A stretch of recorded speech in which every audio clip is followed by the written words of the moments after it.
Julian Vance, a reclusive billionaire whose name was more myth than man in the financial world, returned to the quiet oak-lined street of his youth, only to be paralyzed by the sight of a small girl with a beautiful dark red birthmark across her cheek, huddled in a dilapidated doghouse in the manicured backyard of the town's most celebrated philanthropist. Her father, Richard Thorne, was at that very moment accepting an award for community service, his saccharine speech on the sanctity of family values echoing faintly from a radio inside the pristine, white-paneled home. Why was a child living like a stray animal in a place of supposed love? And what manner of monster wears the mask of a saint? The street was a carbon copy of his memory, a place preserved in the amber of a past he had spent 2 decades and billions of dollars trying to outrun. But the house he had just purchased, a sprawling Tudor he'd bought sight unseen for its privacy, abutted the Thorne property. From his second-story study, the view was unobstructed. He saw the emerald lawn clipped and watered to perfection. He saw the rose bushes pruned into flawless sculptures of color. And he saw the rot at the heart of it all. The gray, splintering wood of the doghouse, a structure so neglected it was a blight on the otherwise immaculate landscape. Inside it, the child, no older than 7, sat with her knees drawn to her chest, her gaze fixed on nothing. Julian was a man forged in silence and steel. He had built an empire on predicting patterns, on seeing the flaws in a system before anyone else. He had stared down corporate raiders and hostile governments without a flicker of emotion. But the sight of this girl, this silent, forgotten child, cracked a fault line deep within him, releasing a cold, protective rage he hadn't felt since he was a boy himself, helpless to protect his own sister from a different kind of monster. The girl's birthmark, a splash of deep crimson like a crushed petal against her pale skin, was not a flaw to him. It was unique, a mark of her individuality, but he knew with a certainty that chilled his soul that to the man in the perfect house it was a stain to be hidden away. He watched for an hour as the sun began to dip, painting the sky in hues of orange and purple. The girl never moved. A light flicked on in the kitchen of the main house. He had not come seeking a war, but a war had found him. A quiet vow formed in the stillness of his study, a promise whispered to a ghost from his past and the little girl in the yard next door. I will not fail again. I will see you safe. The vow settled, not as a passing thought, but as a bedrock foundation upon which he would build his entire purpose. The empire, the money, the power, it was all meaningless if it couldn't shield one small, innocent life from the encroaching darkness. The next day, Julian began his methodical assault. He started not with lawyers or private investigators, but with a simple, neighborly gesture designed to breach the fortress. He took a new, brightly colored ball and, from a secluded corner of his own yard, tossed it over the high hedge that separated the properties. It landed softly on the perfect grass, a splash of defiant red against the green. He waited. An hour later, the back door opened. The little girl, Lily, he had learned her name from a quick search of town records, crept out. She saw the ball and froze, her eyes wide with a mixture of desire and terror, as if a beautiful, dangerous thing had just fallen from the sky. She looked back at the house, then took a hesitant step toward it. Her movements were furtive, like a deer at the edge of a clearing. She reached the ball, touched it with one trembling finger, and then snatched her hand back as if burned. Finally, with another fearful glance at the house, she picked it up, hugged it to her chest, and scurried back to the relative safety of the doghouse, clutching her newfound treasure. Julian gave it another hour before he walked around to the front of the Thorne residence. The facade was even more impressive up close. A wraparound porch with a perfectly polished swing, hanging ferns bursting with life. He pressed the doorbell. The man who answered was exactly as Julian had pictured him, tall, handsome, with a smile that was practiced and dazzling. Richard Thorne. He wore his public persona like a tailored suit. "Can I help you?" Richard asked, his voice smooth as honey. "Pardon the intrusion," Julian said, his own voice a low, calm rumble. "I'm your new neighbor, Julian Vance. I believe my nephew's ball may have accidentally ended up in your yard." Richard's smile widened. "Ah." She walked with a shuffling gait, her small shoulders hunched. "Lily, the new neighbor, Mr. Vance is here. Did you find a ball in the yard?" Richard asked, his voice once again dripping with paternal warmth for Julian's benefit. Lily flinched at the sound of her name. She gave a tiny, almost imperceptible nod, still not looking up. "Well, give it to him, sweetheart. It's not yours," Richard said, his smile unwavering, but his eyes were cold as ice as he looked down at his daughter. Slowly, she brought the ball from behind her back and held it out, her arm trembling. Julian knelt down, moving with a deliberate gentleness. He didn't take the ball immediately. He looked at her, at the raw, chapped skin on her hands, the dirt smudged on her cheek next to the beautiful birthmark. "Thank you," he said softly, his voice meant only for her. Her eyes flickered up to meet his for a bare second, and in them he saw a profound, bottomless well of fear. He took the ball. "She's a bit shy," Richard said with a practiced, indulgent laugh. "Especially with her, you know." He gestured vaguely toward his daughter's face. "She's very self-conscious. Loves playing outside, though. That old doghouse is her little castle. Can't get her to come in sometimes." It was a masterful performance of gaslighting, a plausible lie delivered with the confidence of a man who had never been questioned. But Julian saw the truth in the girl's trembling frame and the terror in her fleeting glance. He saw the monster standing right in front of him, cloaked in charm. "I see," Julian said, his expression unreadable as he stood up. "Well, thank you for your time." He turned and walked away, the red ball feeling heavy as a stone in his hand. The investigation had just begun. Julian's resources were vast and immediate.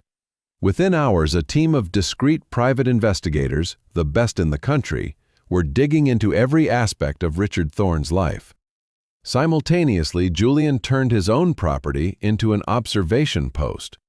He had high-resolution long-range cameras installed, the kind used for wildlife documentaries, their lenses trained on the Thornes' backyard. The footage they captured was damning. It showed Lily being let out in the earth with a deep-seated fear. "Mr. Vance," she greeted him, her voice thin and reedy. "I see you've moved in." "I have," Julian said gently. "I was hoping to ask you about the neighborhood, specifically about our neighbors, the Thornes." A shuddered look came over Mrs. Gable's face. She began nervously pruning a perfectly healthy bloom. "Richard is a pillar of the community," she said, the words sounding rehearsed. "Does so much for the town." "And his daughter Lily?" Julian pressed softly. Mrs. Gable stopped pruning. Her wrinkled hands trembled slightly. "Poor little thing," she whispered, her eyes darting toward the Thorne house as if its walls could hear. "Since her mother passed, it's been hard." "What's been hard, Mrs. Gable?" Tears welled in her eyes. He's not kind to her," she finally admitted, her voice cracking. "I hear him shouting awful things about her face. He calls it a curse. I've seen him leave her outside in the cold for hours. I wanted to say something, I truly did. But Richard, he's an important man. He knows everyone. The chief of police is his golf partner. What could an old woman like me do?" Her words were a confession of helplessness, the quiet complicity of a community charmed by a monster. "You can tell me everything you've seen," Julian said, his voice a low, steady anchor. "And I promise you, you won't be in this alone." She looked at him, at the quiet strength in his eyes, and for the first time in years a flicker of hope broke through her fear. She began to talk, and as she did, the case against Richard Thorne solidified from suspicion into cold, hard fact. She spoke of Lily's mother, Eleanor, a vibrant woman who had grown withdrawn and sad in the years before her sudden death from what was officially ruled an aneurysm. She spoke of how Richard's cruelty toward Lily had escalated exponentially after his wife was no longer there to act as a buffer. She had witnessed the very soul of a child being systematically crushed, and her testimony would become a crucial pillar in the fortress of justice Julian was building. The true breakthrough, the key that would unlock the entire truth, came from an unexpected place. The investigator, Eleanor's elegant script chronicled her life with Richard, beginning with love and hope, then slowly descending into a spiral of fear and despair. She wrote of Richard's obsession with appearances, his pathological need for perfection in every aspect of their lives. Then came the entry about Lily's birth. He saw her birthmark, and the light in his eyes went out, she wrote. He didn't hold her. He just stared at her cheek and said, "What is that? What have you done?" The pages that followed were a harrowing account of emotional abuse. Richard referred to his own daughter as it, or the stained one. He forbade Eleanor from taking Lily to public events, convinced the child's face was a reflection of some failing on his part. He refused to be in family photos with her. The journals painted a portrait of a man so profoundly narcissistic that he viewed his own child not as a person, but as a flawed accessory that ruined his perfect image. "He's getting worse," read one of the last entries. "He told me today that if I weren't here, he would send her away where no one ever had to look at her again. I'm so afraid. I feel a pressure in my head all the time, a constant headache from the stress. I have to protect my sweet Lily. I have to find a way out for us." The final entry was dated 2 days before her death. "My head is splitting. I feel dizzy, but I have to be strong. For Lily, my perfect, beautiful girl with the poppy-stained kiss from an angel." Julian closed the last journal, his heart a block of ice in his chest. This wasn't just neglect. It was a campaign of psychological torture rooted in monstrous vanity. The journals were the voice of the mother Lily had lost, a witness from beyond the grave. Tucked into the back pocket of the final journal was another piece of evidence, a small folded piece of drawing paper. Julian carefully opened it. It was a child's drawing, rendered in crayon. A big, perfect white house stood under a smiling yellow sun. Beside the house was a small brown box. Inside the box, a tiny stick figure was crying. A big red scribble covered half of the figure's face. It was Lily's silent testimony, a gut-wrenching office, a space of cool glass and modern art. He didn't present his case with emotion. He laid it out with the cold precision of a military briefing. He placed the journals on her large mahogany desk. He played the video footage from his cameras on a monitor. He handed her the sworn, notarized affidavit from Mrs. Gable, which Evelyn's own team had discreetly and professionally secured the day before. He finished by showing her Lily's crayon drawing. Evelyn, a woman who had seen the worst of humanity, watched and read in silence. Her face, initially impassive, hardened with each piece of evidence. When she finally looked up from the drawing, her eyes were flinty. "This man," she said, her voice low and controlled, "is a monster hiding in plain sight. What is your objective, Mr. Vance?"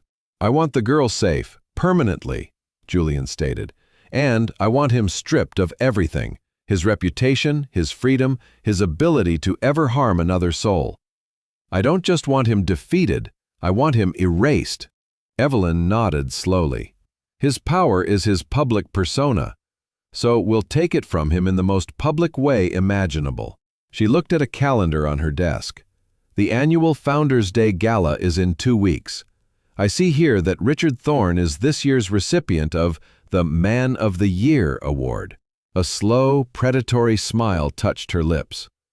"I believe we've found our venue." They spent the next several hours planning the confrontation with meticulous detail. Evelyn would handle the legal machinations, preparing the emergency custody petitions, and coordinating with a trusted judge and a state-level child protective services agent, bypassing the compromised local authorities. Julian would handle the logistics of the public reveal. They were not just building a court case, they were orchestrating a public execution of a man's character, and they would leave nothing to chance. As if sensing the tightening net, Richard Thorne made a sudden, desperate move.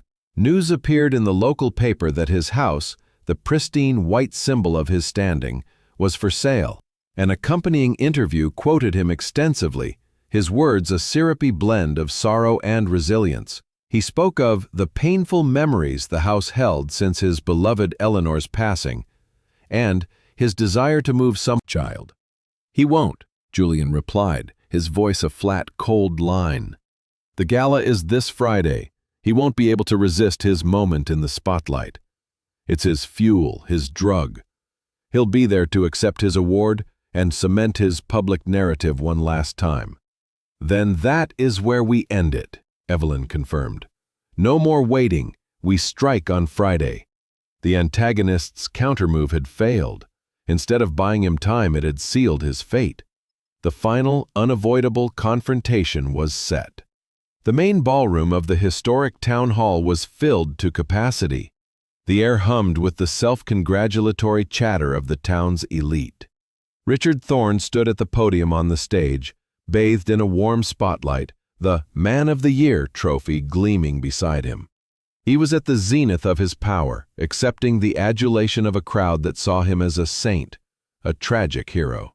"This community," he said, his voice resonating with false humility, "is built on family, on protecting our most vulnerable. It is a lesson I have tried to live by every day as I raise my darling daughter Lily in the memory of her wonderful mother." As applause swelled through the room, the main doors at the back of the ballroom swung open. A silence rippled outward from the entrance as Julian Vance stepped inside, flanked by Evelyn Reed. He was dressed in a perfectly tailored dark suit, his presence commanding and somber. He walked down the central aisle with a calm, deliberate pace that drew every eye. The applause faltered and died. Richard squinted into the crowd, his smile tightening. "Mr. Vance," he said, forcing a congenial tone, "a pleasure to have you join us, but this is hardly the time for an interruption." Julian didn't stop until he reached the foot of the stage. He looked up at Richard, his gaze unwavering. "I believe it is exactly the time," he said, his deep voice carrying effortlessly through the silent hall. He gave a subtle nod to a technician at the side of the room. The massive screen behind Richard, which had been displaying the gala's logo, flickered and changed. An image appeared, a high-resolution photograph of the dilapidated doghouse in Richard's perfect yard. Murmurs of confusion swept through the audience. "What is the mean?" "This is the journal of your late wife, Eleanor Thorne. She tells a different story." He began to read, his voice clear and damning, projecting Eleanor's words into the horrified silence. He read about Richard's disgust at his daughter's birthmark, his cruelty, his threats. "He told me today that if I weren't here, he would send her away where no one ever had to look at her again," Julian read, his voice resonating with the dead woman's fear. Richard's face contorted into a mask of pure rage. The facade was crumbling. She was sick, unstable. She was a depressive, hysterical woman, he shrieked, exposing a sliver of the monster beneath. "She was afraid," Julian countered coldly, "and she was right to be." As if on cue, Evelyn Reed walked onto the stage from the wings, accompanied by 2 uniformed state police officers and a woman in a severe suit who was clearly a CPS agent. The trap was sprung. The final, devastating blow came not from a voice but from an image. The last thing Julian projected onto the screen was Lily's crayon drawing. The big house, the little box, and the crying stick figure with the red-stained face. It was the simple, heartbreaking art of a tortured child, and it shattered the last vestiges of doubt in the room. That drawing broke Richard Thorne. His narcissism and rage finally consumed him. "That thing!" he screamed, pointing a shaking finger at the screen, his face a grotesque snarl of hate. "That thing ruined my life with that grotesque face. She ruined everything. She deserved it. She deserved the kennel." The confession hung in the air, ugly and undeniable. His public execution was complete. The crowd stared, utterly aghast, at the man they had just named Man of the Year. The police officers stepped forward, no longer hesitant. The monster had been exposed to the light, and now justice would be served. The fallout was swift and absolute.